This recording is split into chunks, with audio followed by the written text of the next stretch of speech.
Mesdames, Messieurs, bonsoir et bienvenue. Bienvenue dans ces 12e tribunes de la presse, ce rendez-vous incontournable de débat et de partage de savoir en Nouvelle-Aquitaine. 12e édition, donc bienvenue aussi à ceux qui nous suivent de très près, mais quand même de loin, et qui ne sont pas visibles là, mais qui sont bien une centaine à nous suivre en ligne. Nous sommes donc deux régionaux de l'étape qui allons vous accompagner tout au long de ces tribunes. Didier Pourquerie, vous pouvez l'applaudir, messieurs, dames, merci.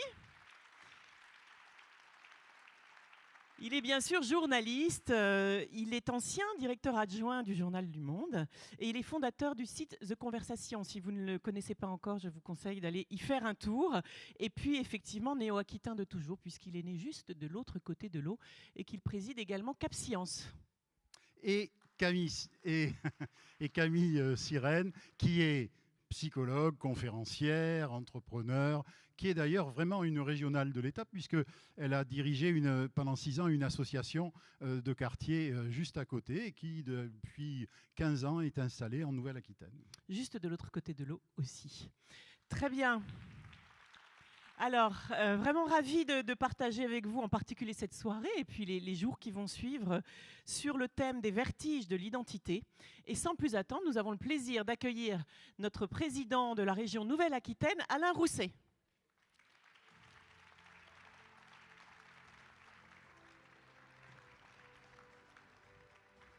Monsieur le Président.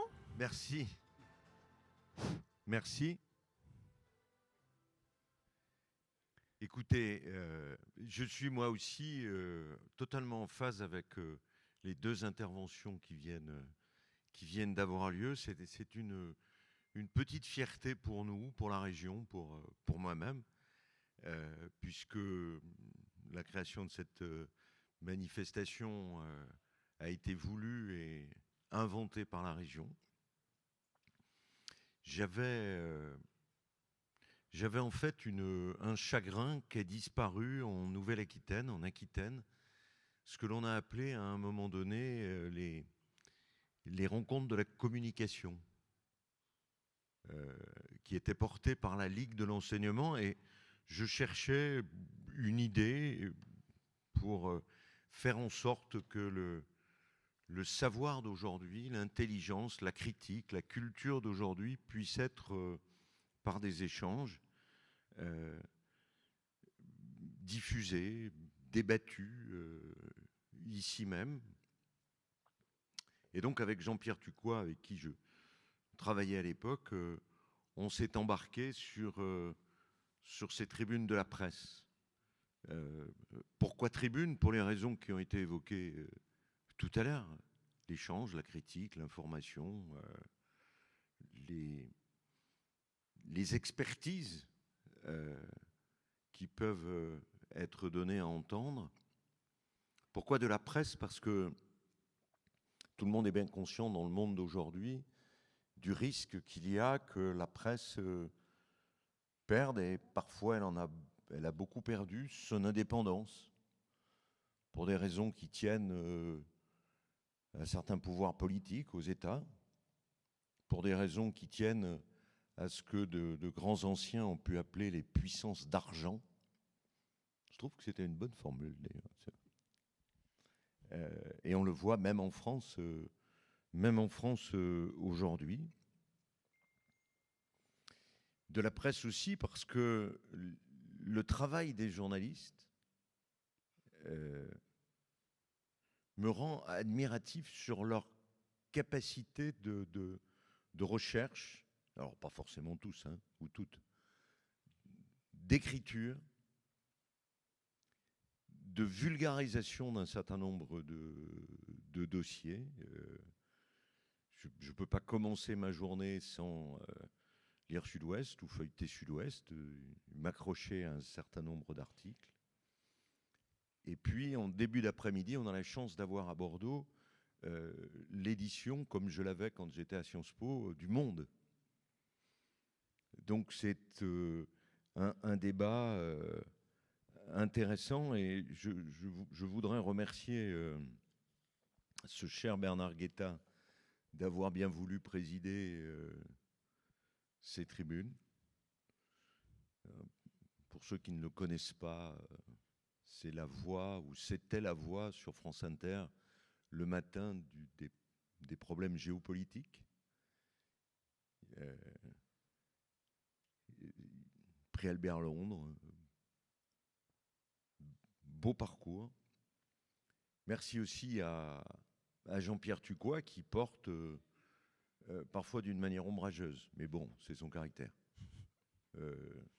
Ces tribunes de la presse. Merci aussi au TNBA de nous accueillir, à l'IJBA, l'Institut de journalistes, d'y participer. Merci aussi à Mola, à la librairie Mola, de nous accueillir dans certaines réunions. Le partenariat avec l'AFP, dont Jean-Pierre est très heureux, avec Sud-Ouest, bien sûr, avec le rectorat, avec CapScience. CapScience étant la structure de diffusion et de vulgarisation scientifique et technique qui a un succès, puisque je crois, Monsieur le Président, que c'est le lieu qui rencontre le plus de public sur ces sujets-là, oui, tout à fait. Ici à Bordeaux. Et puis ces tribunes de la presse sont particulièrement dédiées aux jeunes, qu'ils soient lycéens, qu'ils soient étudiants, tant il est important de se sortir de son smartphone ou de ses abonnements bizarres à certaines informations assez tronquées, les nouvelles et les fake news. Et je crois qu'on a besoin, avec un langage de vulgarisation, de parler aux jeunes, d'ouvrir l'école, le lycée, l'université sur le monde. Et c'est le sens de ces rencontres. L'identité, alors tranquillisez-vous, la majorité au Conseil régional n'a pas changé. Donc, il n'y a pas de risque que le thème identitaire soit une forme de repli raciste sur soi. Hein? L'identité, elle est multiple. Elle est nécessaire. Mais on voit bien que quand on prend le temps long de l'histoire, avec les migrations depuis 1000 ans qui se sont passées, y compris en Nouvelle-Aquitaine, n'oublions pas que la Nouvelle-Aquitaine, à l'époque romaine, c'était le pays des 9 peuples, Novem Populani. Donc des lieux de migration qui ont toujours existé, qu'il faut sûrement intégrer, maîtriser. Mais j'aurais beaucoup de plaisir à entendre un certain nombre d'interventions. Et puis l'autre motif de réjouissance, c'est que nous avons décidé de créer un prix Jean Lacouture, qui nous a quittés il y a quelques années, bordelais, grand biographe. Tout le monde a en mémoire son De Gaulle, mais aussi les Jésuites, Champollion. À lire ou à relire. Et je laisserai à Hubert Védrine, qui préside le jury, le soin de vous dire à qui est attribué le prix.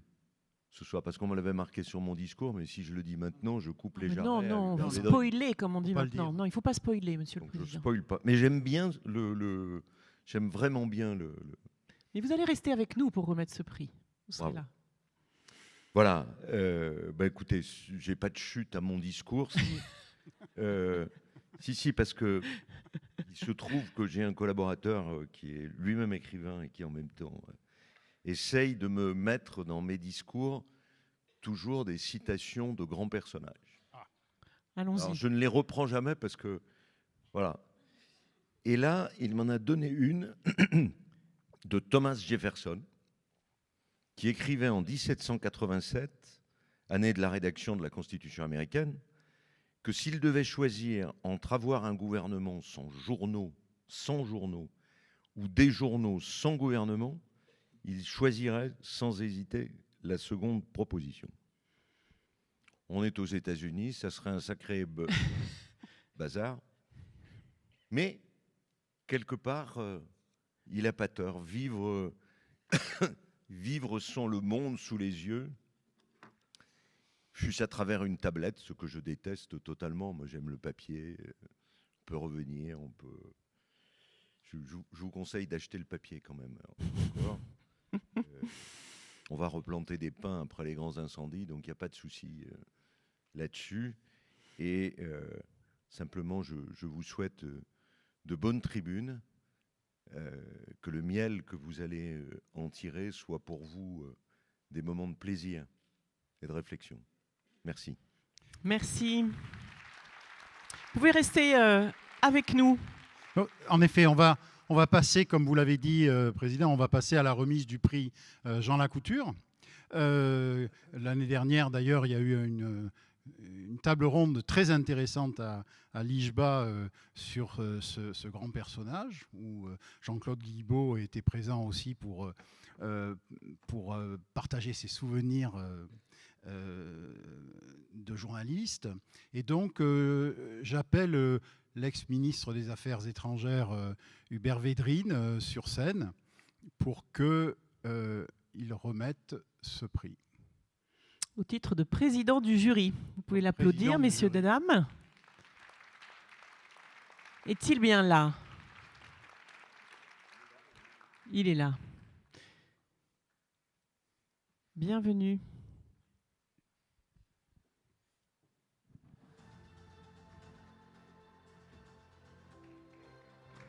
Merci.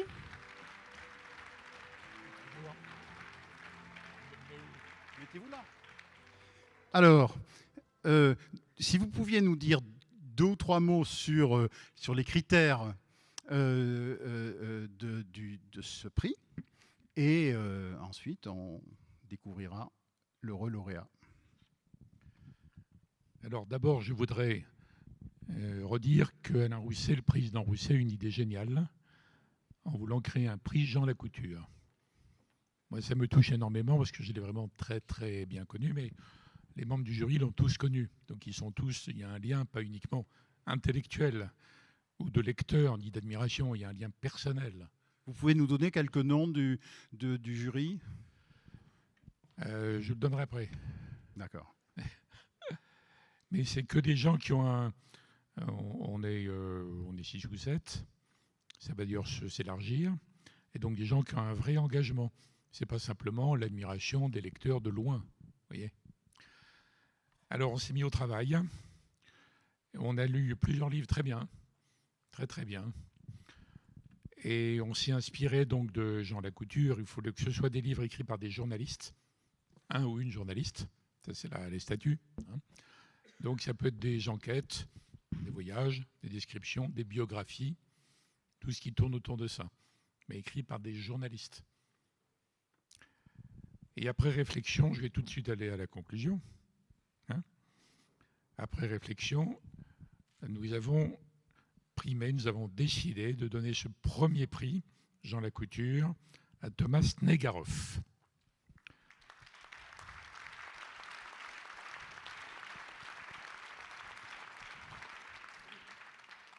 Énorme surprise. On ne sait même pas s'il est là, s'il a été prévenu. Ah ben, j'espère qu'il est prévenu quand même. Alors, on l'a donné à un ouvrage qui s'appelle Puzzi, le pianiste d'Hitler. Évidemment, c'est un peu déroutant comme titre. C'est déconcertant comme sujet. Ça aurait pu être pénible, voire illisible. Et c'est traité avec tellement d'intelligence, tellement de finesse, vous verrez en le lisant. C'est tellement bien écrit que l'unanimité s'est faite sur ce livre, alors qu'il y avait plusieurs livres excellents. Alors, on n'entre jamais dans les détails des livres dont on a parlé. Bon. Mais en tout cas, il y a unanimité sur ce livre. On n'a pas du tout la même crise qu'au Goncourt, mais il faut dire que c'est la première année, donc on aura des crises certainement. Après, il y aura des désaccords virulents sur les choix. Voilà, donc Thomas Negaroff. Thomas.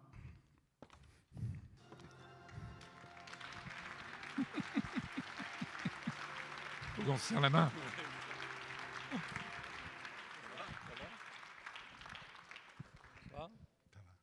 Monsieur, j'ai le plaisir in extremis de vous remettre le prix du jury, le premier prix Jean Lacouture, et puis là aussi, voilà, quelques présents de la part de la région Nouvelle-Aquitaine. Merci, bravo.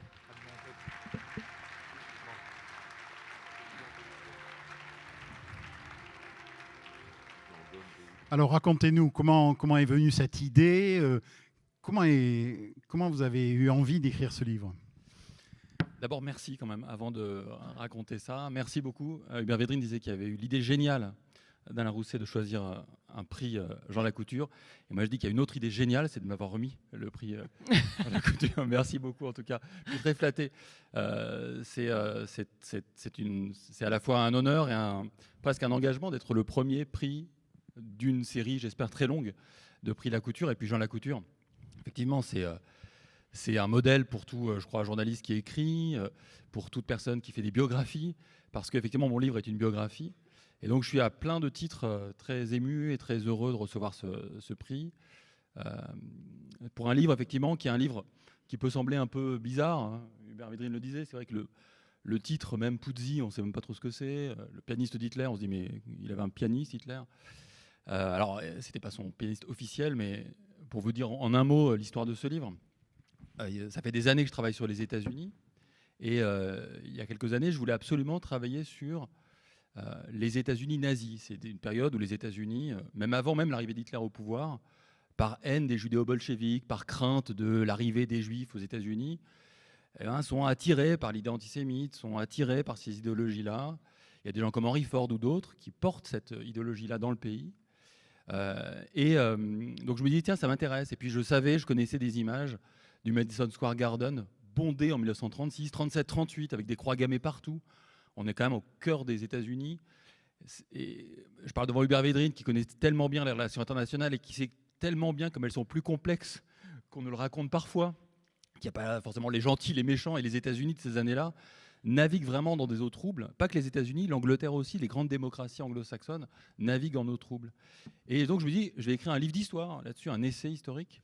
Et en travaillant en permanence, en commençant à creuser, je tombais régulièrement sur le nom de mon personnage, qui s'appelait Ernst Amstangl en vrai, Puzzi étant le surnom, parce qu'il était à la fois américain et allemand, américain par sa mère, allemand par son père, de deux cultures, d'origine allemande, hein, les deux côtés, mais enfin des deux cultures, et parce qu'il a été à un moment donné le monsieur relations presse, les tribus de la presse, monsieur relations presse d'Hitler. Et donc son nom, je le voyais tout le temps, dès que je voyais des articles américains, je lisais des Américains qui disaient « Grâce à Amstangl, j'ai pu rencontrer Hitler » ou « Malheureusement, Amstangl m'a interdit de rencontrer Hitler ». Et donc j'ai gratté, et progressivement, je me suis dit « Ce type-là devient intéressant », et il est devenu le personnage de mon livre, en fait. C'est un peu comme le drakkar, vous savez. Le drakkar, c'est que la tête du navire, en fait. C'est un peu ça. Au départ, je voulais raconter l'histoire du navire, et puis la tête est apparue. Et je me suis dit qu'en fait, à travers cette histoire-là, ça pouvait raconter tout un siècle complexe, et l'histoire d'un homme, qui est un homme pris dans des contradictions intimes permanentes. C'est un livre que j'ai eu beaucoup de plaisir à écrire, un livre de recherche aussi, qui est un roman sans être un roman. C'est une hybridation, un peu comme peut-être aussi ce genre un peu entre la littérature et le journalisme, et le roman. Donc c'est une sorte d'hybridation un peu particulière, mais effectivement, l'enjeu était vraiment de raconter un siècle d'histoire à travers la vie d'un homme, le regard d'un homme, de poser des questions qui peuvent fâcher. Est-ce que ce type est un clown ou un monstre ? Franchement, après 2 ans de travail et d'écriture, je ne sais toujours pas trancher. Les gens qui lisent le livre hésitent aussi. Est-ce que c'est un bouffon ? Parce qu'il a été un peu le bouffon. Et puis ça reste un personnage hors du commun parce qu'il a été, et je pense que je peux l'affirmer vraiment, le seul être humain à avoir à la fois susurré à l'oreille d'Hitler et de Roosevelt, parce que pendant la Seconde Guerre mondiale, il se retrouve aux États-Unis. Et Hitler, qui se souvenait de lui à Harvard, Roosevelt, qui se souvenait de lui à Harvard, le fait venir à ses côtés pour faire de la propagande, parce que Roosevelt a encore l'idée qu'il peut retourner le peuple allemand et ainsi gagner la guerre par la propagande et moins par la guerre. Donc c'est une histoire, voilà, une histoire d'un siècle qui court. Et puis il y a des allers-retours dans le temps. Je me promène aussi dans l'Allemagne d'aujourd'hui, parce que cette Allemagne d'aujourd'hui reste encore évidemment traversée par cette histoire-là. Voilà en gros, en quelques mots, ce qu'est ce roman. Mais vraiment, je suis très touché. Vraiment, c'est pas du tout de la flagornerie, parce que d'abord, je ne sais pas faire la flagornerie. Je suis très touché parce que c'est un prix Moi, c'est la première fois que je gagne un prix de ma vie entière. Je ne mets pas dans cette catégorie ma deuxième place en natation quand j'avais 10 ans. Votre première étoile non plus? Ah, ma première étoile, c'est un prix, ça? Première étoile, ouais. Mais c'est voilà, et la valeur d'un prix se mesure évidemment à la valeur de son jury et de ceux qui vous le remettent. Et pour le coup, franchement, un livre comme ça, qui est aussi un peu, évidemment, et même beaucoup, des relations internationales, de la politique, de la psychologie, de recevoir ce prix dans des tribunes de la presse, en vous expliquant en plus qu'il y a une dimension très très presse dans ce livre, bah pour moi, voilà, tout ça mis bout à bout, je suis vraiment très ému, très touché, et je ne regrette pas d'être venu à Bordeaux ce soir. Merci de votre témoignage. Beaucoup. Et bravo. Hubert Védrine, un mot sur le... Un mot de la fin. Je voudrais ajouter que, précisément, vous faites comprendre la complexité. Et ça, c'est génial, franchement. Parce qu'on est dans une époque manichéenne, simpliste, et plus il y a d'informations continues, de réseaux sociaux, plus c'est brutal et simplé, et inculté, ahistorique, et amnésique, etc. Bon, donc on ne comprend rien, finalement.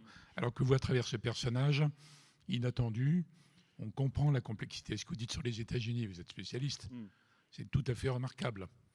Et j'ajouterai une remarque. Je ne sais pas si Bernard Guetta, Jean-Noël Jeannet, Elisabeth Guigou, Sarah Daniel et d'autres membres de nos amis du jury seront d'accord, mais ça, c'est moi. Vous avez écrit un livre extraordinaire sur la guerre des étoiles. Longtemps. Ah oui, oui.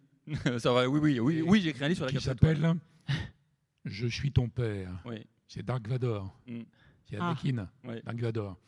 Est-ce que moi je connais assez bien le sujet qui me passe. C'est ce que j'ai lu de plus intelligent quand même. Merci. Sur les idées de George Lucas, Oui. tout ça. Mais malheureusement, le président Rousset n'avait pas eu l'idée encore de créer un jury. Qui fait que moi, Vous auriez remis 2 prix aujourd'hui, si je comprends bien, et 2 à la même personne. Mais c'est très personnel. Donc j'aurais hésité entre les 2 ouvrages, mais là, il n'y a aucun doute. C'est le pianiste d'Hitler. Merci. Merci beaucoup. Merci à tous les trois. Messieurs, merci.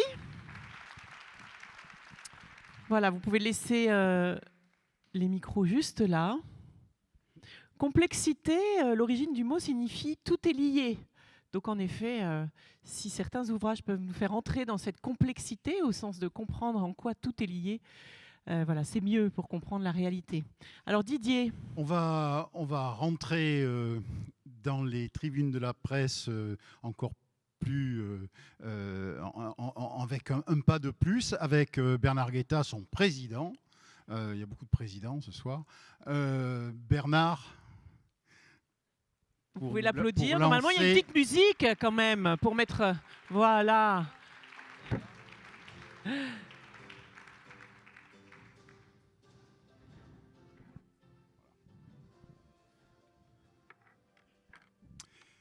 Alors Bernard, cette thématique, la thématique de cette année est particulièrement délicate, donc. Elle est délicate, évidemment, on va le voir pendant ces 2 journées de débat, mais elle est surtout tellement actuelle. Elle s'est presque imposée à nous, on n'avait pas le choix. On n'avait pas le choix parce que, évidemment, il y a la guerre d'Ukraine, et dans la guerre d'Ukraine, il y a 2 identités qui s'affrontent.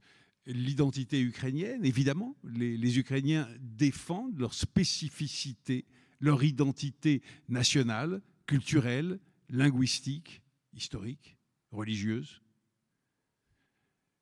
Et les Russes, Monsieur Poutine, que dit-il? Comment justifie-t-il cette guerre? Oh, en parlant de nazis à Kiev, mais au-delà de cela, quand on lit réellement les longs articles qu'il avait écrits quelques mois, l'été qui a précédé l'invasion de l'Ukraine, eh bien, son idée, c'est qu'il n'y a pas d'identité ukrainienne, que les Ukrainiens sont des Russes et qu'il faut reconstituer ce qui avait été et ce qui doit être, à ses yeux, l'empire russe dont l'Ukraine est certes une province, mais rien de plus qu'une province, et certainement pas un peuple constituant une nation, une identité. Alors ça, c'est évidemment l'actualité la plus forte du moment. Mais allons en Inde. Pourquoi est-ce que ce Premier ministre indien persécute tant les musulmans de l'Inde, pardon? Parce qu'il tient, mordicus, à ce que l'Inde soit le pays des hindous. Et il n'est pas question à ses yeux qu'il y ait une minorité qui s'affirme, qui ait des droits, c'est-à-dire les mêmes droits que les autres citoyens, parce que ce n'est pas notre identité, pense-t-il. Passons en Chine. La Chine, celle de M. Xi, la Chine officielle, le régime chinois persécute d'une manière absolument épouvantable, mais réellement épouvantable, les Ouïghours, c'est-à-dire une population musulmane de la Chine. Pourquoi? Mais parce que la Chine doit être chinoise, parce que la Chine, ça doit être les Han. Et il n'est pas question qu'un autre peuple affirme une identité nationale, culturelle, religieuse. Et puis passons maintenant dans des mondes musulmans où on rencontre, évidemment, nous le savons tous, des segments, des populations et des pays musulmans qui veulent affirmer, à travers la religion, des identités spécifiques et qui refusent la coexistence avec d'autres minorités et qui voudraient même, pour certains, les plus fous d'entre eux, reconquérir la place que l'islam occupait en Espagne, au minimum, avant 1492. Et puis on peut continuer, évidemment. Prenons la Hongrie, un pays de l'Union européenne, dont le Premier ministre ne cesse d'affirmer qu'il veut défendre l'identité hongroise, qu'il définit comme chrétienne. On se demande bien pourquoi, parce que cet homme ne se comporte vraiment pas comme un chrétien, à aucun point de vue, mais enfin bon, il se réclame d'une identité chrétienne, d'une identité nationale, et il voudrait, pas reconquérir par la force militaire, mais réaffirmer l'identité hongroise de territoires qui n'appartiennent plus à la Hongrie depuis la fin de la Première Guerre mondiale, c'est-à-dire maintenant depuis plus d'un siècle. Bref, cette question de l'identité, et puis M. Trump aux États-Unis, America is back, l'identité américaine. Bref, cette question de l'identité, nous la retrouvons à chaque moment de l'actualité internationale et même nationale. Alors pourquoi? C'est évidemment la grande question. Écoutez, on va en débattre pendant 48 heures. Je ne prétends pas avoir la réponse, parce qu'il n'y a pas une réponse, mais des réponses. La première hypothèse que j'avancerai pour ma part, c'est que la guerre froide, c'est-à-dire l'affrontement Est-Ouest entre le monde communiste et le monde libre, disait-on à l'époque, eh bien, cet affrontement, cette guerre froide, avait gelé le cours de l'histoire. Et dès lors que la guerre froide s'est achevée, que les deux maîtres de chacun des deux mondes qui s'affrontaient, les États-Unis et l'Union soviétique à l'époque, n'étaient plus là avec des intérêts aussi immédiats, aussi profonds, aussi vitaux à défendre, eh bien, l'histoire a repris son cours. Elle a repris d'ailleurs dans certaines régions très très vite, dans d'autres plus lentement, mais on assiste à ce retour d'une histoire qui avait été gelée par la guerre froide. Et qui dit retour de l'histoire, dit retour de l'histoire des nations, des peuples, et donc réaffirmation, évidemment, des identités. C'est une première raison. La deuxième raison, c'est que ces hyperpuissances, ces superpuissances, disait-on, à l'époque de la guerre froide, ces superpuissances, eh bien, l'une s'est considérablement affaiblie, la Russie, l'autre a vu son pouvoir se relativiser. Elles ne sont plus maîtres chacune d'une moitié du monde. Et donc, non seulement on assiste à un retour de l'histoire, mais chacune, beaucoup, pas chacune, beaucoup, mais énormément de nations que ce soit en Europe, que ce soit en Afrique, que ce soit en Asie, en Amérique latine aussi, peut-être un peu moins en ce moment, et encore, et encore. Eh bien, chacune de ces nations, beaucoup de ces nations, veulent s'affirmer avec une force incroyable, parfois, souvent, hélas, par la guerre.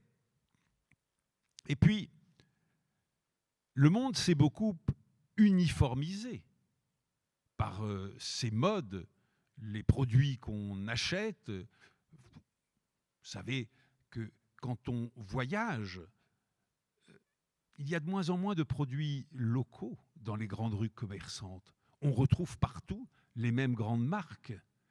Et cette uniformisation, elle est, qui n'est pas seulement d'ailleurs dans les grandes marques commerciales, mais qui est aussi beaucoup dans la culture, elle est souvent insupportable ou en tout cas mal admise par beaucoup de gens.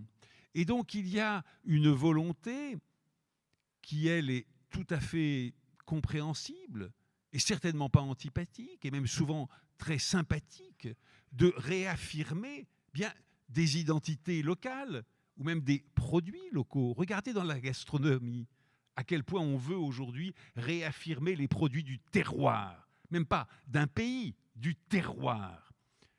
C'est un besoin de retrouver des racines, d'exister par soi-même dans un monde trop uniformisé. Et puis ce besoin d'exister par soi-même, on le retrouve dans l'affirmation des communautés et des micro-communautés. Il y a évidemment les communautés religieuses, il y a évidemment les communautés ethniques, évidemment les communautés nationales. Il y a depuis une bonne vingtaine, même trentaine d'années, les communautés sexuelles, les minorités sexuelles, les minorités culturelles ou les communautés culturelles. Et chacun veut, dans ce monde uniformisé, dans ce monde sans cadre, dans ce monde très chaotique, dans ce monde dont l'anarchie fait peur, à juste titre, vraiment à juste titre, eh bien, chacun veut affirmer ce qu'il est, ou voudrait en tout cas affirmer ce qu'il est. Voilà quelques pistes d'explication, mais je suis sûr, car c'est la tradition des tribunes, que nous irons bien au-delà de ces pauvres explications du début de la séance inaugurale.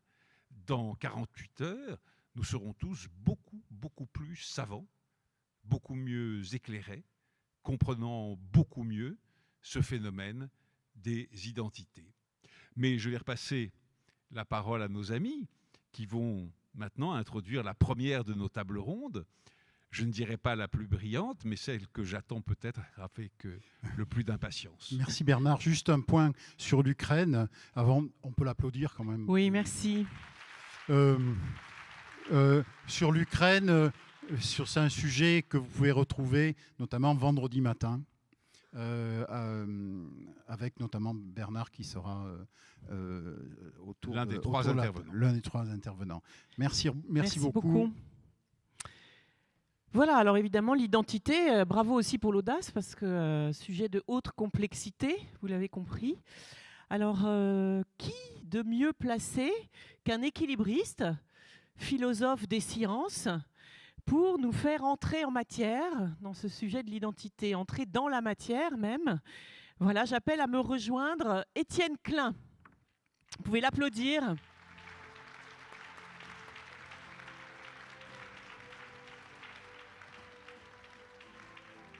Alors Étienne Klein est physicien au CEA, entre autres choses bien sûr. Vous l'avez sûrement entendu aussi sur France Culture, dans la science en question, une émission régulière que vous produisez. Et puis, vous aimez dire que vous êtes vulgarisateur, mais sans jamais se départir de son élégance, je peux en témoigner. Et puis, voilà, des vertiges du temps qui passe, c'est les sujets aussi qui vous sont chers, au vertige de l'identité. Contrairement à ce que je vous ai dit, vous avez le temps de vous installer dans votre sujet. Donc, vos 20 minutes, vous pouvez les prendre et nous nous en réjouissons. À vous de jouer. Merci, bonsoir à tous. Merci pour cette invitation qui m'honore et m'intimide parce que ce n'est pas du tout un sujet que j'ai l'habitude de vulgariser. Tout le monde sait ce que sont les pièces d'identité, mais la question que je voudrais poser, c'est quelles sont les pièces de l'identité, c'est-à-dire qu'est-ce qui constitue une identité, et je vais le faire avec les moyens de mon bord, qui ne sont pas d'un universalisme resplendissant. Ce que je remarque, comme vous tous sans doute, c'est que la question de l'identité, qu'elle soit nationale ou culturelle, provoque des affrontements, parfois violents, au point de sembler cliver la société. D'ailleurs, c'est l'un des thèmes qui revient de façon récurrente dans les campagnes électorales.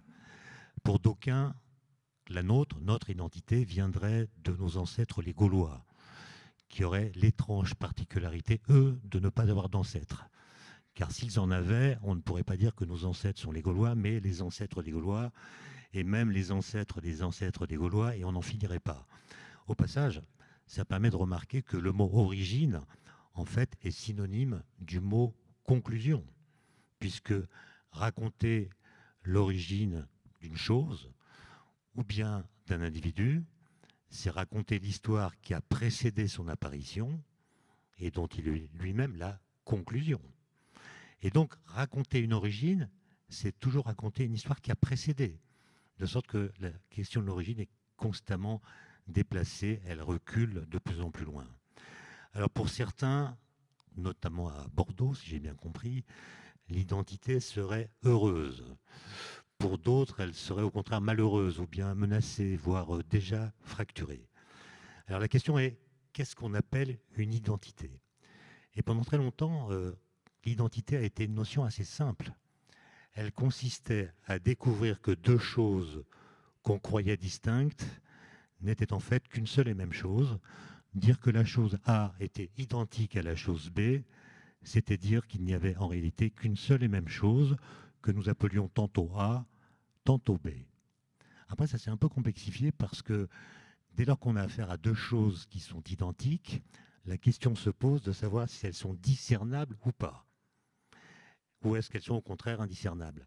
Sans que j'ai le temps d'entrer dans les détails, cette question s'est posée notamment en physique quantique, d'une façon très théorique.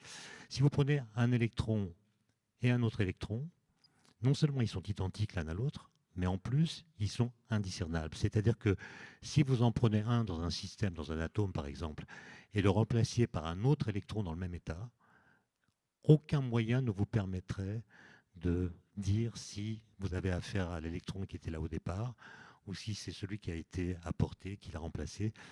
Aucun moyen ne permet de déceler qu'il y a eu une telle transposition. Et ça a eu comme conséquence le principe d'exclusion de Pauli pour ceux qui connaissent. Mais on voit bien qu'aujourd'hui, il est devenu courant qu'un guide touristique nous dise que tel quartier a conservé son identité. L'identité serait désormais une qualité que l'on peut conserver, donc aussi une qualité que l'on peut perdre ou que l'on peut vouloir défendre contre ce qui menace de la détruire.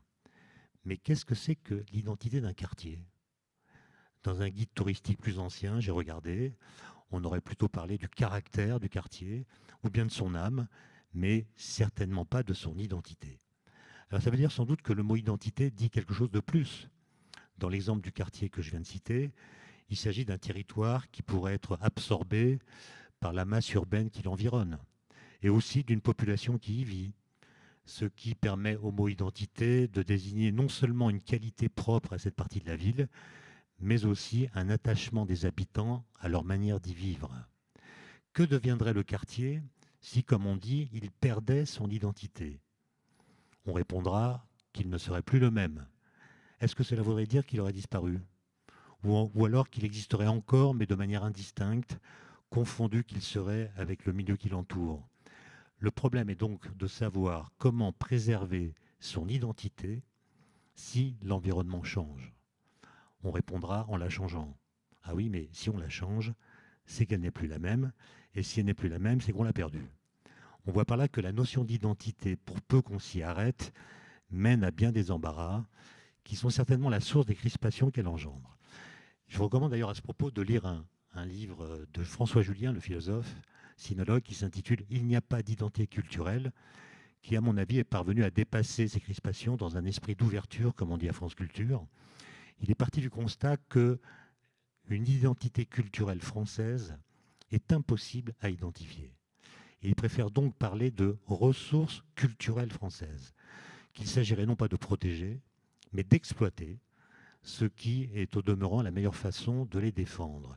Il dit « Ces ressources sont disponibles à tous, elles n'appartiennent pas, elles ne se prônent pas, mais elles peuvent se déployer. » Et je pense qu'il a mis le doigt sur quelque chose d'intéressant, à savoir que ces ressources constituent une sorte de milieu dans lequel nous pouvons évoluer, nous parler les uns aux autres, pratiquer ce que Bergson appelait une politesse de l'esprit.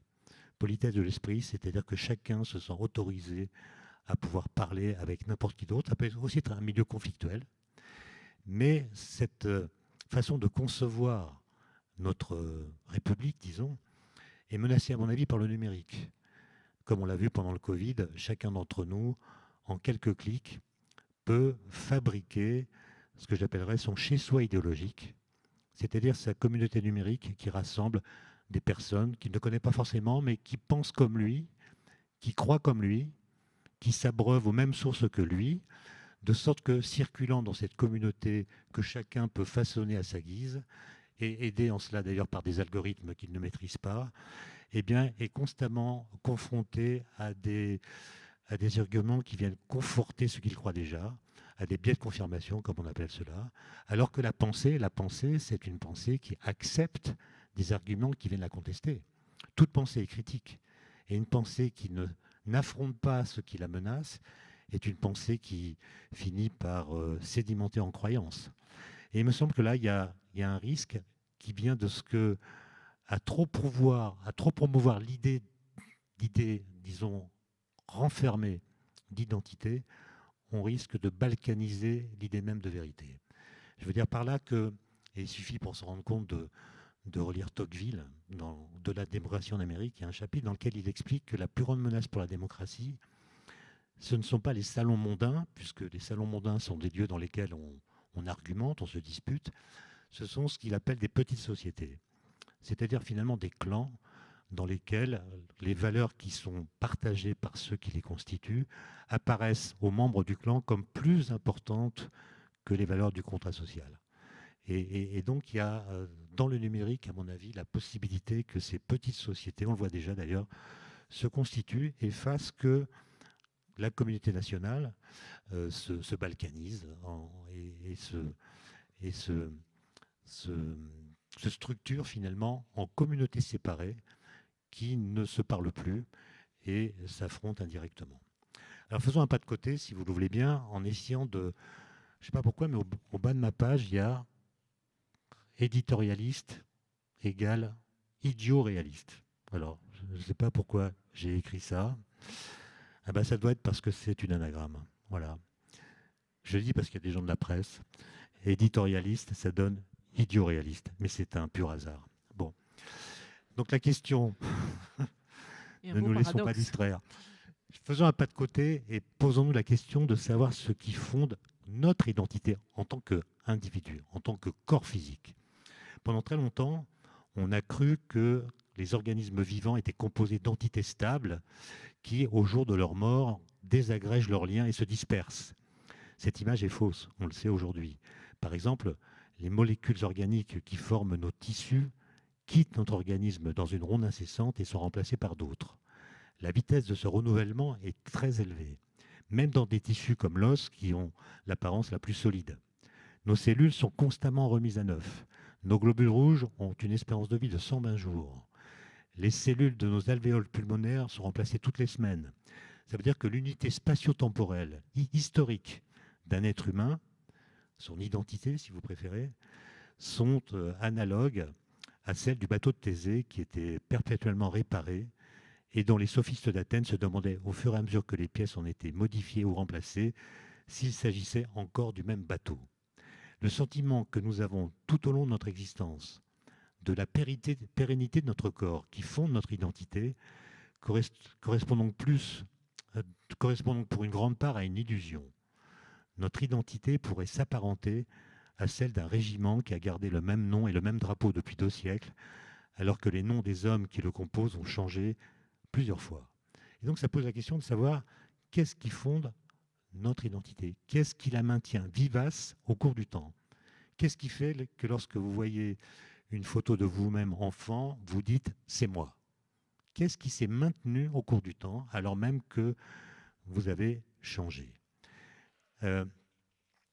Cette question-là est une question qui a en fait clivé l'histoire de la philosophie, puisque comme vous savez, certains philosophes grecs, notamment Parménide et Héraclite, au 5e siècle avant Jésus-Christ, se sont affrontés sur cette question du paradoxe qu'il y a entre l'idée d'identité et l'idée de changement.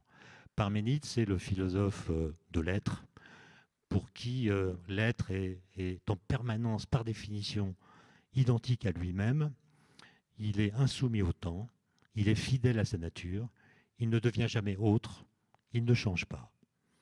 Et donc c'est le devenir, le changement qui est une illusion. Pour Héraclite, c'est le contraire. C'est le devenir qui est premier et l'identité une illusion. Les choses ne sont pas, elles deviennent, elles se transforment sans cesse, changent au point de pouvoir devenir le contraire d'elles-mêmes.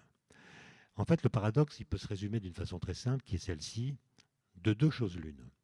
Ou bien l'être ou l'objet particulier dont on dit qu'il change demeure un et le même, il est identique à lui-même, et alors il n'a pas changé.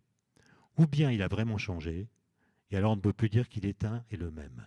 Il y a donc une contradiction, une incompatibilité de principe entre l'identité et le changement.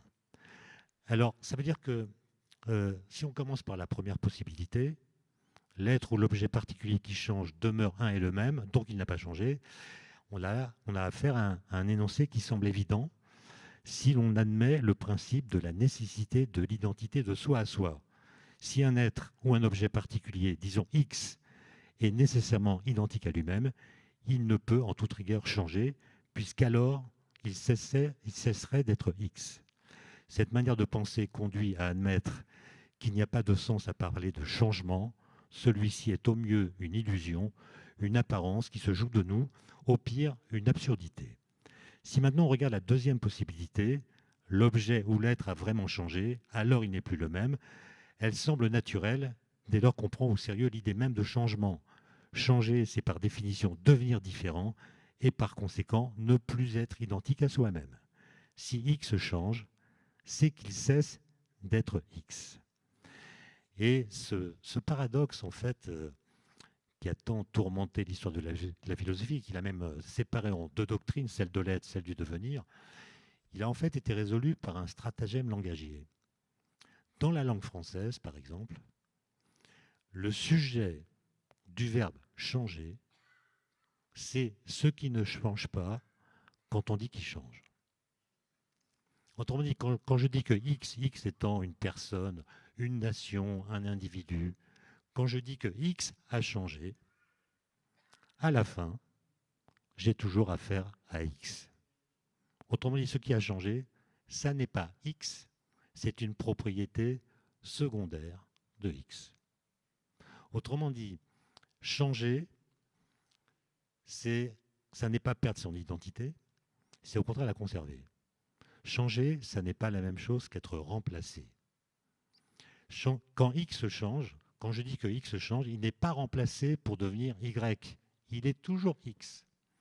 Et donc la question du changement, c'est de savoir ce qui, dans le changement, demeure invariant et ce qui, dans le changement, est remplacé.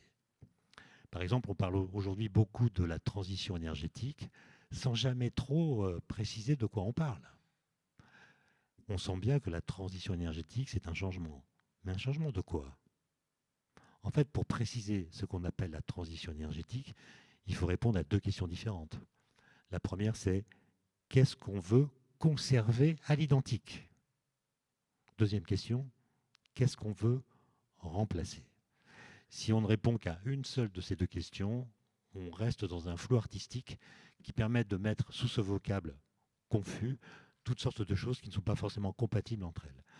Et puis si on parle de l'identité d'une nation, d'une identité, disons, nationale, alors là c'est encore pire. On peut y mettre absolument tout ce que veut, tout ce que l'on veut, et même laisser penser que cette identité, là je voudrais citer Einstein, qui est un personnage que vous le savez sans doute, j'aime beaucoup, aurait été très agacé de nous entendre parler d'identité nationale. D'autant plus qu'aujourd'hui, on attend d'elle qu'elle traduise une sorte d'essentialité primitive, close sur elle-même, qui est forcément fantasmatique. Et donc pour Einstein, l'identité nationale serait ce qu'il aurait appelé la pestilence des pestilences, pour reprendre une formule de Zweig au soir de sa vie dans Le Monde d'hier. Voilà ce que je pouvais vous dire et je vous laisse, disons, réfléchir là-dessus. Merci beaucoup, Étienne Klein.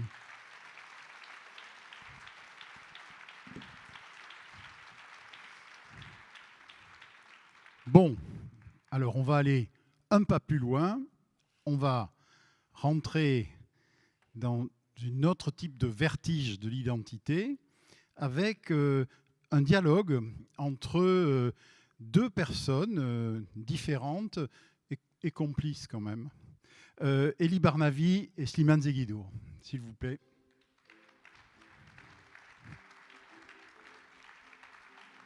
Là et là.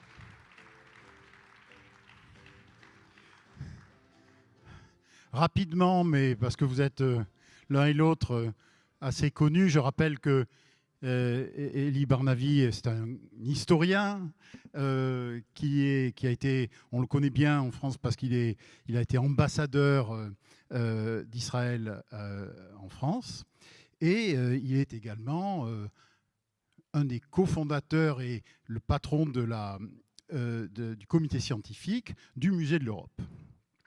Et il a écrit un livre qui s'appelle, il a écrit plein de livres, mais un livre notamment qui s'appelle « Confession d'un bon à rien ».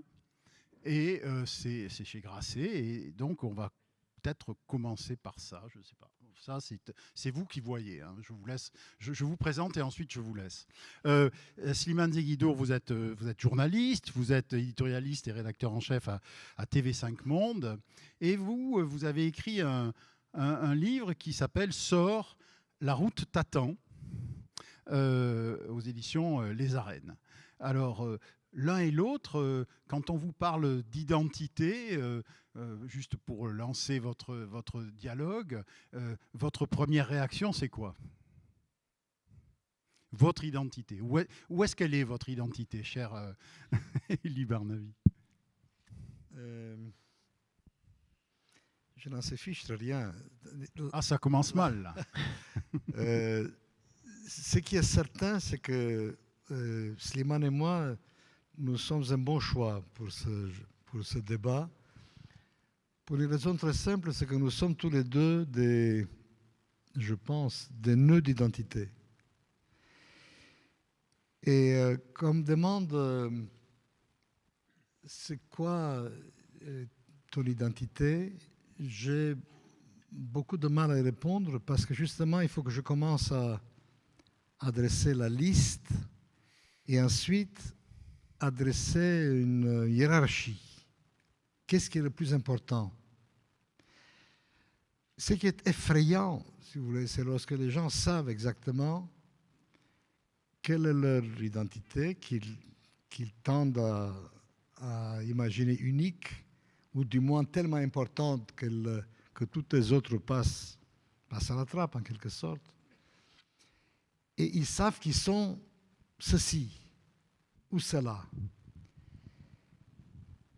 Et pour moi, c'est beaucoup plus compliqué que ça. Je suis à la fois ceci et cela et encore d'autres choses. Et j'essaie, et c'est ma tâche d'homme, de marier toutes ces identités-là autant que je peux, de la manière la plus harmonieuse dont je sois capable. Et ce n'est jamais bien. Nous sommes toujours, nous traînons nos identités comme nous pouvons. Et nous les marions, nous les accordons comme nous pouvons. Et souvent, nous pouvons peu. Mais en même temps, je voudrais dire que je trouve la méfiance à l'égard de l'identité en tant que telle suspecte. L'identité, existent, les identités existent. Et il est bon qu'elles existent. C'est ça qui nous construit. Hein. Nous sommes faits, les identités sont les briques dont notre personnalité est faite. Et lorsque j'entends des gens dire l'identité, je n'en veux pas, c'est une identité réactionnaire, nous sommes tous pareils, nous ne sommes pas tous pareils. Et l'identité n'est pas nécessairement réactionnaire. Et ce qui est vrai pour l'individu est vrai pour le groupe. Il y a des identités globales, il y a des identités de groupe, il y a des identités, je vais vous livrer un grand secret, nationales, ça existe. Et lorsque j'entends des gens dire la France, je ne vois pas ce que c'est, ce n'est pas une identité, ça. C'est une ressource, on vient de l'entendre. Mais non, avant que ce soit une ressource, c'est quelque chose qui existe, sinon il n'y a pas de ressource. Il faut bien que, si je veux puiser quelque part, il faut bien que ce quelque part soit d'abord. Et la France est une identité, croyez-moi bien. Surtout quand on la voit de dehors, on comprend ça très bien. Alors, de quoi elle est faite? Quelle est sa nature? Comment elle se tient au monde? Est-elle agressive ou au contraire amicale? Ça, ce sont des questions infinies. Mais qu'il y ait une nation dont l'identité est la France, cela me semble évident. Je ne voudrais pas déflorer, parce que je crois qu'il y a un débat demain matin qui traitera plus précisément de cela, mais je voudrais dire simplement ceci.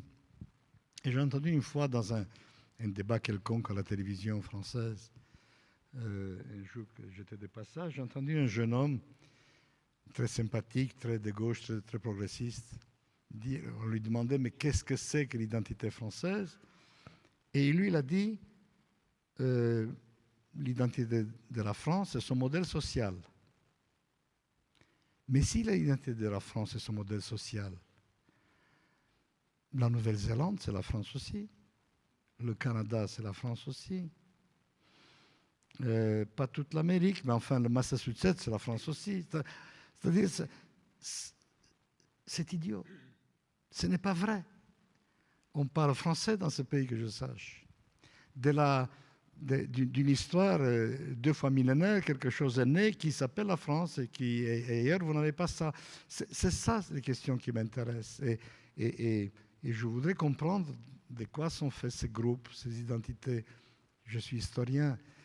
Si je ne croyais pas à l'identité, je ferais un autre métier. Simone Zeguido. Bonsoir.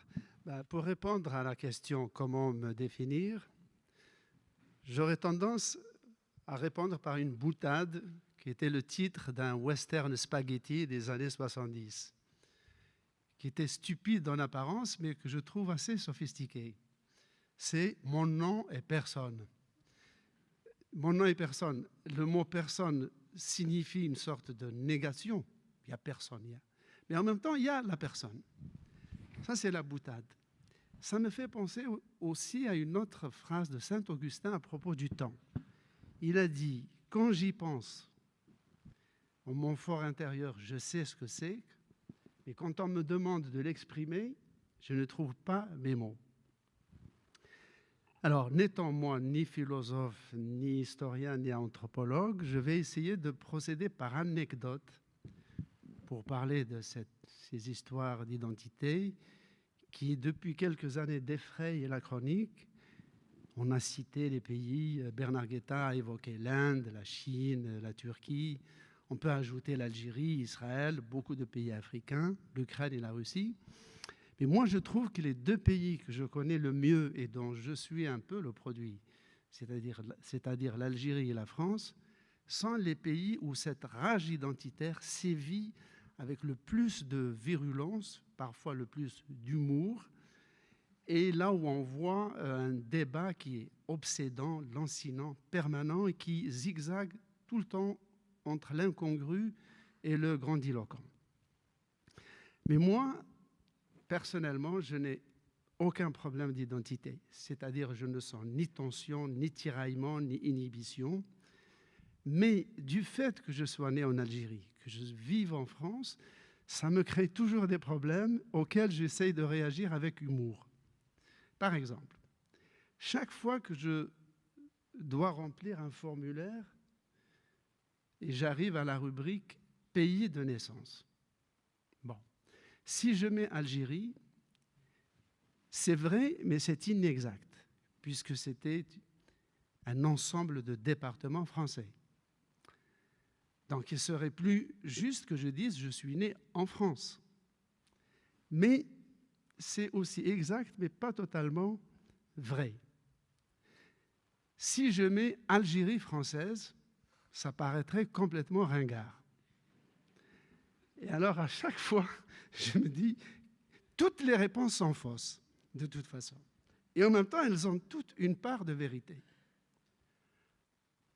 En revanche, sur mon numéro de sécurité sociale, je suis mentionné comme étant né au département 99, c'est-à-dire l'Algérie française.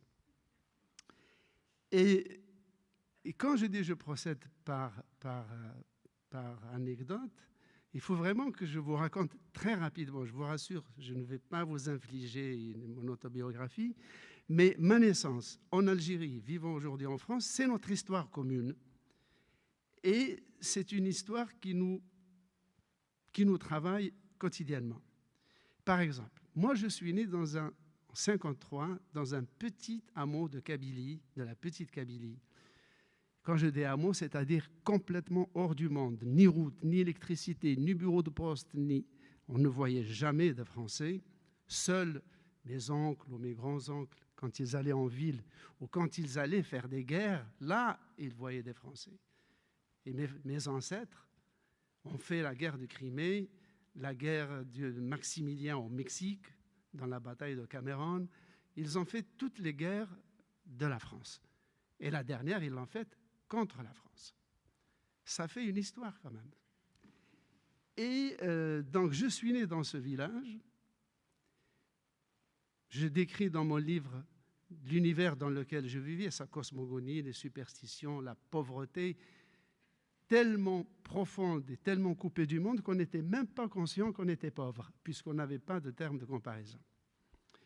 Mais autour de mon village, à 50 km, vraiment de rayon, il y avait des villages qui s'appelaient Waldeck-Rousseau, Saint-Arnaud, Lafayette, Strasbourg. C'était la France. Chacun de ces villages avait son petit kiosque à musique, sa petite église, sa mairie et une vie française.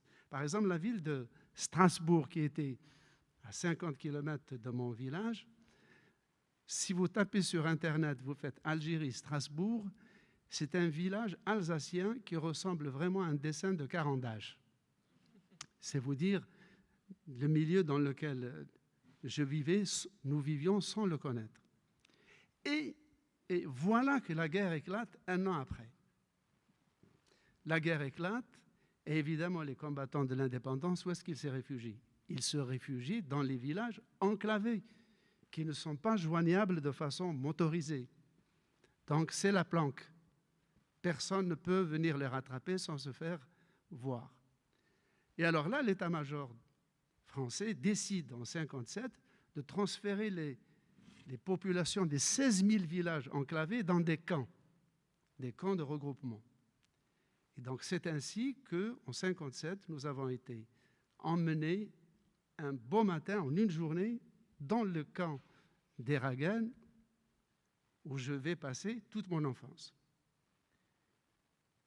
Et alors là, ce que je vais dire peut paraître comme une dette étrange par rapport à la guerre et à l'armée.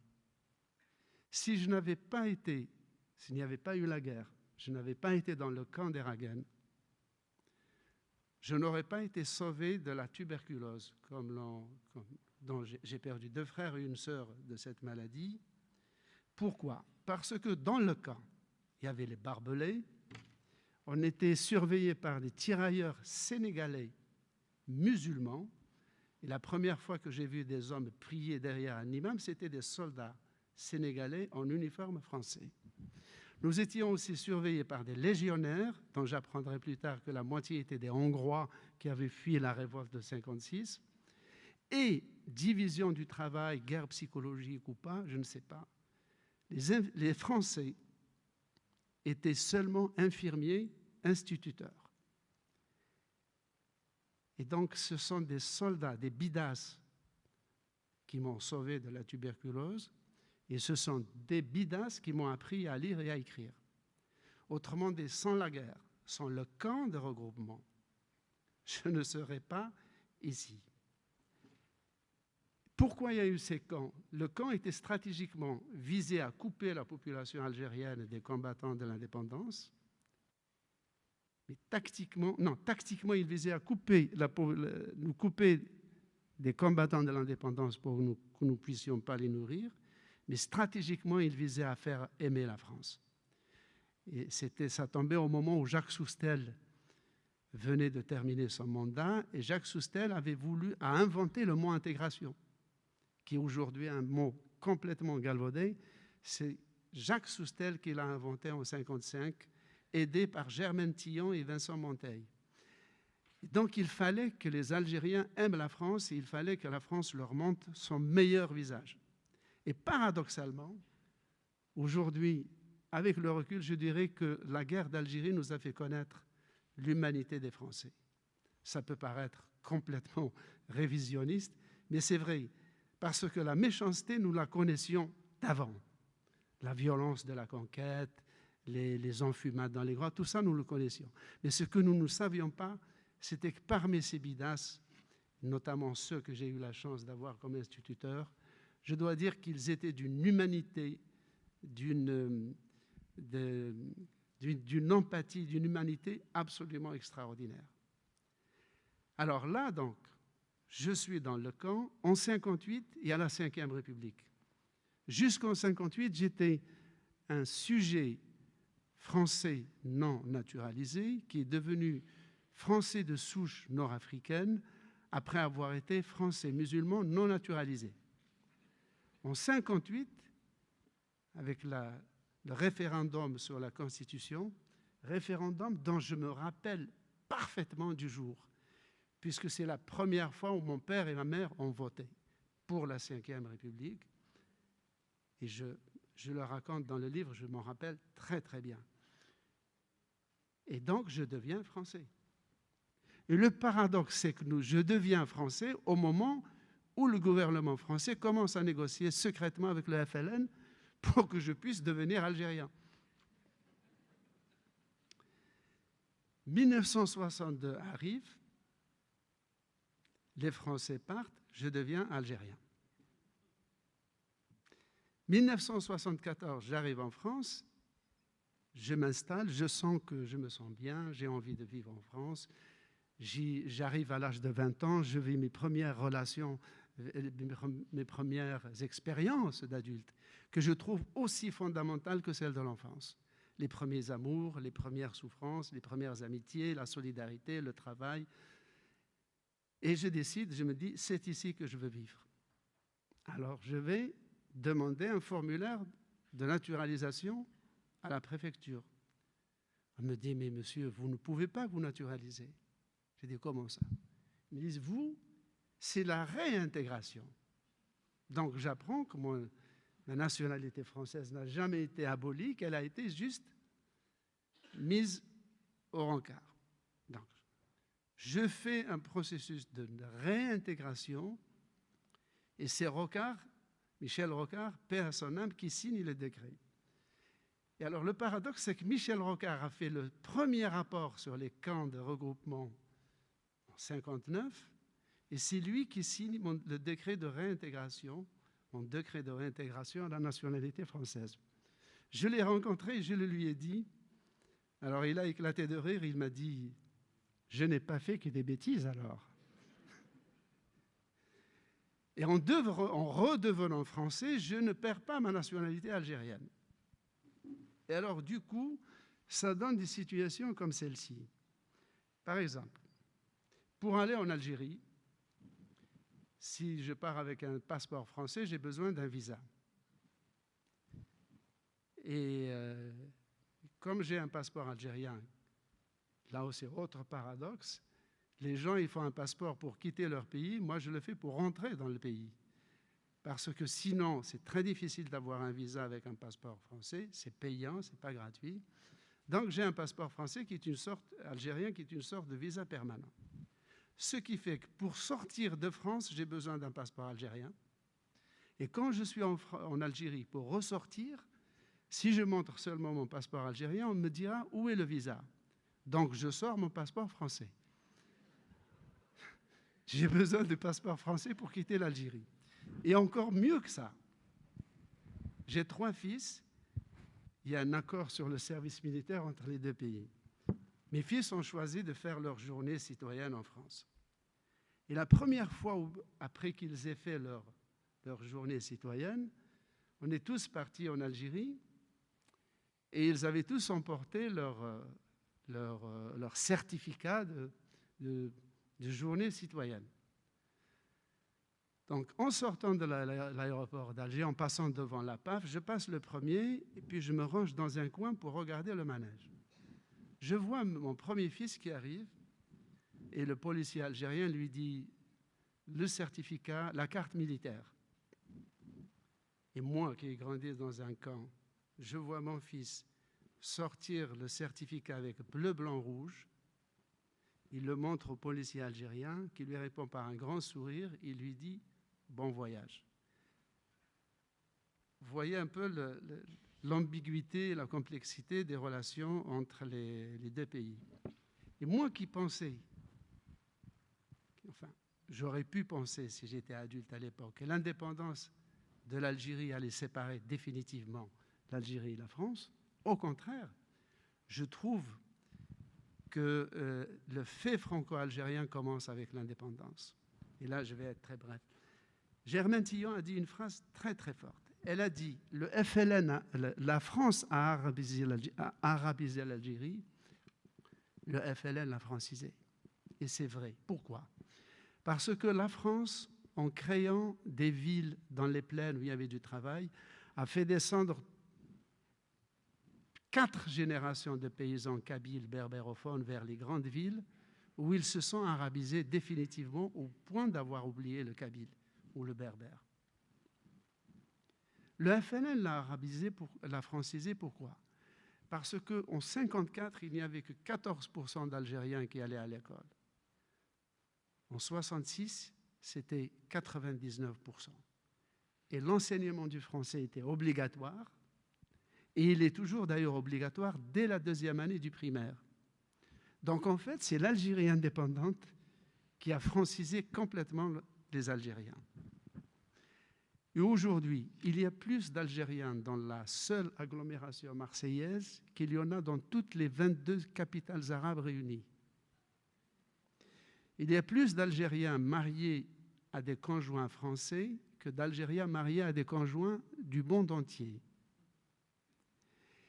Il y a plus d'Algériens aujourd'hui sur le territoire de l'Hexagone qu'il n'y avait d'Algériens dans toute l'Algérie en 1830. Et donc tout cela, et le peuple avec lequel les Algériens ont versé le sang dans le combat commun à ses côtés, c'est le peuple français. Le peuple avec lequel ils ont versé leur sang, de leur ou celui des Français, c'est le peuple français. Et le peuple avec lequel ils ont mélangé leur sang dans l'union matrimoniale et les enfants, c'est le peuple français. Alors tout cela, évidemment, peut créer des problèmes identitaires monstres chez beaucoup de gens. Moi, une fois, mes enfants m'ont demandé « Comment tu te définirais ?» Et je vous assure que la réponse est sortie comme un éternuement. J'ai dit « Je suis ce que je fais ». Et après, j'ai affiné. J'ai aimé cette formule, je l'ai affinée. Je suis ce que j'ai fait ou ce que je n'ai pas fait, ce que je fais aujourd'hui, ce que je ne devrais jamais faire et que je sais ce que c'est, et ce que je dois encore faire pour les années qui me restent à vivre. Voilà à peu près. Cela, évidemment, ça veut dire que mon identité découle de la conscience, mais c'est une conscience qui a grandi dans un environnement kabyle, montagnard, ensuite colonial français, ensuite algérien indépendant, ensuite français. J'ai une bonne culture latino-américaine, russe et française, évidemment, ça me constitue. Et donc tout cela, je ne pourrai jamais ni le quantifier, ni le circonscrire. Donc je ne suis tiraillé ni entre 2, ni 3, ni 4, ni 5 cultures. Je trouve que Michel Serres m'a donné une réponse à un questionnement, et je termine là-dessus. C'est la distinction entre l'origine et l'appartenance. Je suis originaire d'un petit hameau de Kabylie, dans l'Algérie,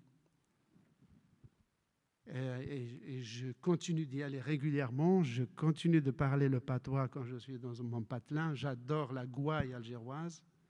Mais dans l'appartenance, je me sens appartenir au corps social français pleinement, entièrement, sans ambiguïté, sans remords ni hésitation.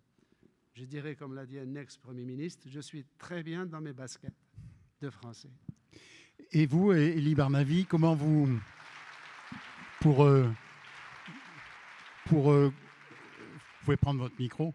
Vous avez aussi un parcours assez particulier. Alors, je suis sûr que pas mal d'entre vous ce soir ont lu la belle interview que vous avez donnée au Monde il y a 4 jours, dans lequel vous racontiez votre parcours.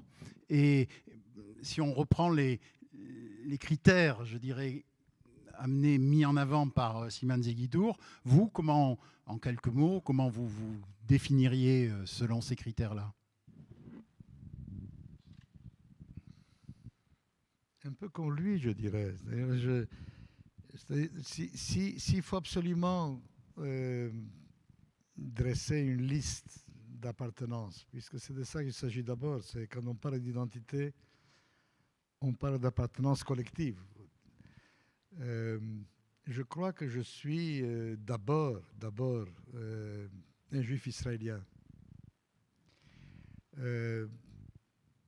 Voilà, c'est là-bas que j'ai fait l'essentiel de ma vie, là-bas que j'ai connu ma première socialisation, là-bas que j'ai sans doute la plupart de mes amis. Et chose très importante pour moi, c'est là-bas que je sens le devoir politique. J'entends par là que je suis de plein pied, non pas avec la politique telle que se fait aujourd'hui, vous l'aurez compris, mais avec l'existence politique nationale de ce pays. C'est, pour dire les choses brutalement, c'est le seul endroit au monde où je me sens chez moi. Et chez moi, ça ne veut pas dire qu'on se sente bien chez soi, nécessairement. Mais c'est là-bas que je peux dire, je suis d'ici. Alors que je suis vraiment très bien ici. La France, un pays que j'adore, dont j'ai appris la langue et les codes, et un peu l'histoire, où je ne me sens jamais véritablement étranger. Il y a 2 ou 3 endroits comme ça au monde. Mais je ne serai jamais français, contrairement à Slimane, dont l'histoire est différente, mais qui a en fait le même, non pas problème d'identité, mais le même puzzle identitaire que lui, il a résolu à sa manière. Je peux concevoir, lorsque la nuit est dure et que je n'arrive pas à trouver le sommeil et que ce qui se passe chez moi politiquement me désespère, je peux imaginer un moment où je me lève et je m'en vais. Je ne peux plus cautionner ça. Je ne peux plus vivre ici au jour le jour. Je peux imaginer ça. Dans la mesure où je pense très profondément qu'il n'existe pas d'amour inconditionnel. Jamais, qu'il soit individuel ou collectif ou national. Mais ce serait un déchirement épouvantable. Et je ne suis pas sûr que j'y parviendrai. Et le fait est que je ne suis pas parvenu. Ce qui se passe, c'est assez extraordinaire, c'est que nous passons notre temps à repousser la frontière du tolérable. C'est-à-dire des choses que j'accepte aujourd'hui.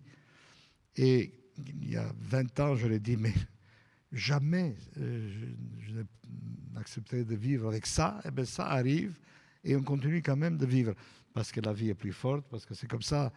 Et parce que s'en aller est une telle révolution, c'est un tel déchirement que c'est impossible. Et donc, voilà ce que je dirais. Je suis un juif israélien. Mais après, je suis tellement d'autres choses aussi. Je suis aussi sans doute un peu français, bien que n'ayant jamais eu... Tenez, je vais vous livrer quand même je vais vous faire une confidence.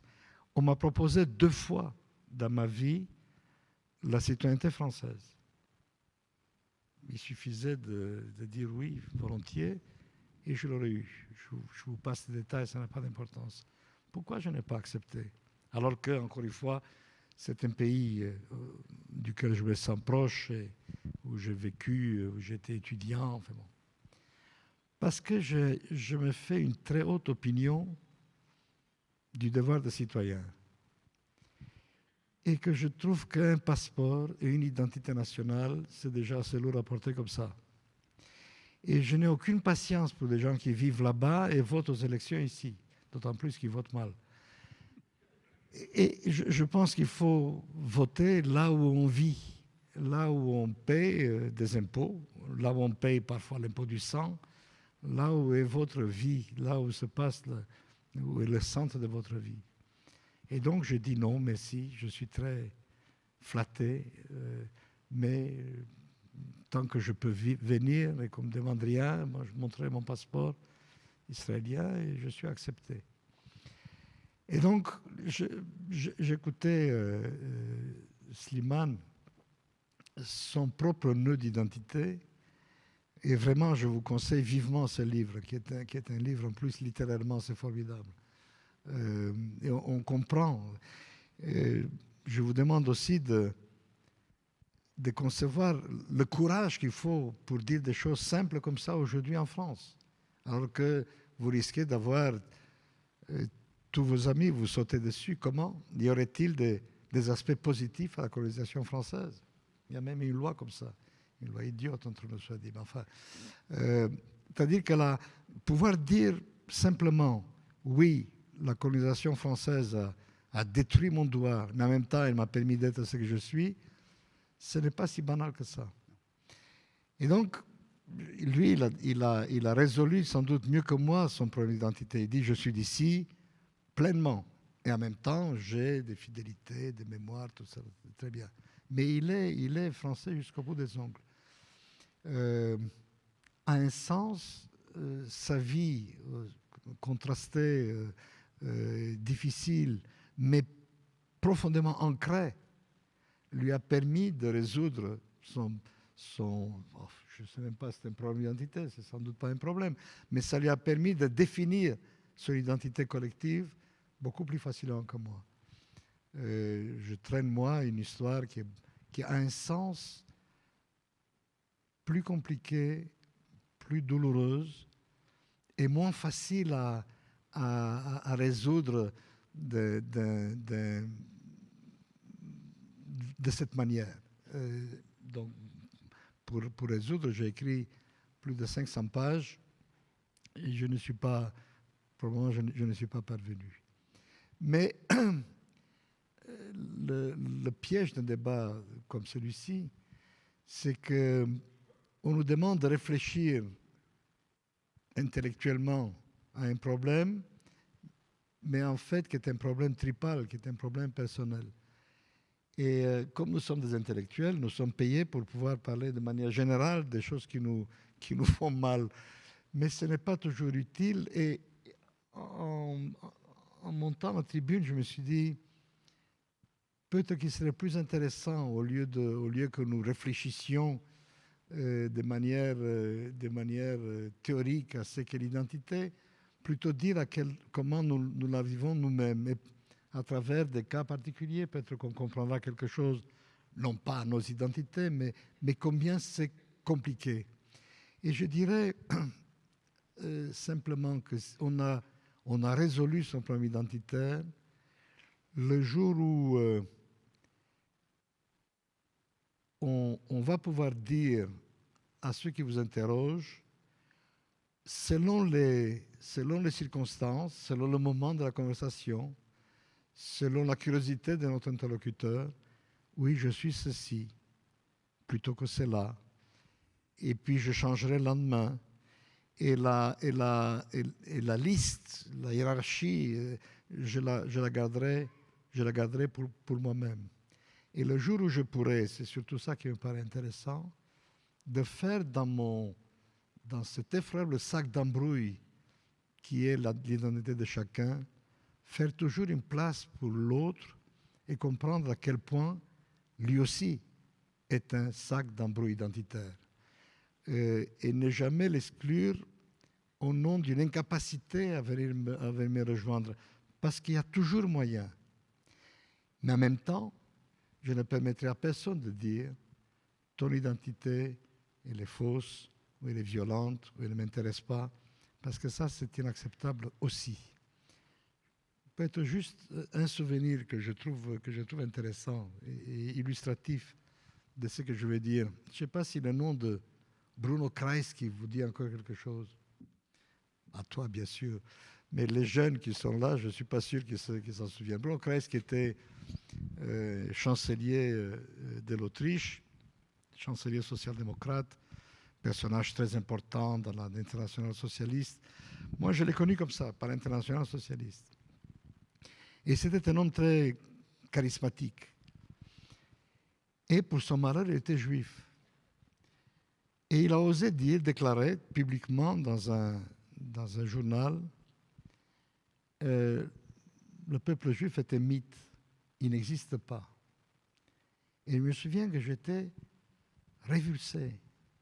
Mais qui es-tu pour proclamer une chose pareille? Si tu disais, moi, je ne me reconnais pas dans ce groupe, dans ce peuple, grand bien te fasse, c'est ton droit le plus sacré. Tu ne veux pas, personne n'est obligé de se reconnaître dans un groupe quel que soit. Mais tu vas décider pour moi que je n'existe pas, ça, c'est intolérable. Et avis aux amateurs, n'est-ce pas, à tous ceux qui, j'en ai entendu beaucoup, qui nient qu'il y a une identité française ou qu'il y a une identité européenne. J'espère qu'on aura l'occasion d'en parler ces jours-ci. Moi, je suis persuadé qu'il y en a une. Ou toute autre identité juive, musulmane, tout ce que l'on voudra. Ne niez jamais.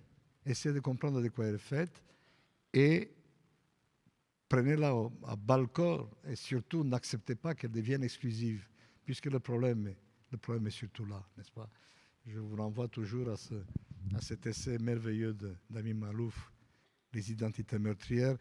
Une identité devient meurtrière lorsqu'elle se fait exclusive. Merci beaucoup. Merci. Merci à tous les deux.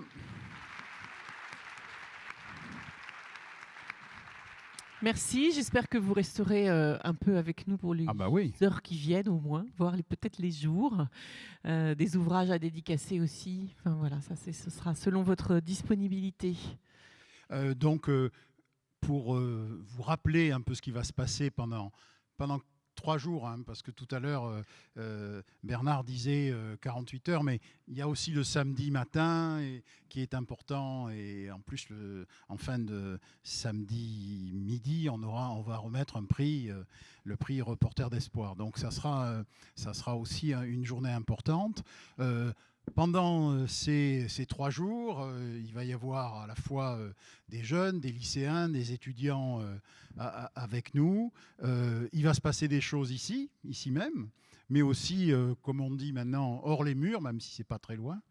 Voilà, alors du coup, ça dépasse largement les 48 heures, parce que si on cumule ce qui se passe ici avec ce qui se passe ailleurs, là, on explose tous les compteurs. Donc, il va se passer des choses à l'Institut de journalisme, l'IJBA, qui est juste là, de l'autre côté de la place, quasiment. Donc, quelques pas à faire. Évidemment, à la librairie Mola, à la station Ozone aussi, tout un programme que je vous laisserai découvrir. Et puis, si en plus, vous déambulez à pied entre ici et chez Mola, eh bien, vous découvrirez la fameuse exposition de l'AFP. Exposition photo, en effet. Voilà. il ne faut pas oublier Cap Science aussi. Hein. Bien sûr, Cap Science, Hein, pardon. parce qu'à Cap Science, Monsieur le président de Cap Science, il y excusez-moi. aura des. Il se passe aussi plein de choses. Il se passera des choses. Tu parlais de l'AFP, vous pourrez acheter le livre des photos 2022 de l'AFP également. Cette exposition est vers le Miroir d'eau, hein, en plein air, donc c'est pour ça, si vous y allez à pied, vous la verrez. Dernière chose peut-être aussi, n'oublions pas que nous serons très à l'heure, nous essaierons d'être très très à l'heure sur les rendez-vous, puisque pour la première fois, tout est retransmis en live et en replay bien sûr après. Il suffit, y compris pour les gens de cette salle, de se connecter sur le site, de s'inscrire et vous pourrez d'ailleurs poser des questions par cette voie. En tout cas, moi, je vous remercie. Je me suis régalée ce soir de vous écouter. J'ai du coup hâte d'entrer. Moi, c'est ma première édition, c'est la 12e. Et je ne sais plus, peut-être la 5e ou 6e pour vous, Didier. Mais moi, c'est la première. Je me suis réjouie de vous écouter ce soir. Je me réjouis que des jeunes et que la région puisse soutenir cet événement, puisque les jeunes, là, vont pouvoir aussi aiguiser leur esprit critique et le sens de la citoyenneté. Je trouve que c'est un beau sujet. Et puis... en plus, je repars contente parce que pour une fois, je comprends pourquoi j'ai toujours eu tant de mal à écrire autre chose que mon nom sur ma carte de visite. Tout ne rentre pas. Je suis plein de choses et j'ai du mal à le résumer. Donc voilà, encore tout ce temps à passer ensemble. Nous vous retrouvons dès demain matin jusqu'à samedi pour continuer d'explorer les vertiges, les richesses et la singularité de l'identité. Très bonne soirée à tous. Bonsoir. Merci Didier. Merci Camille.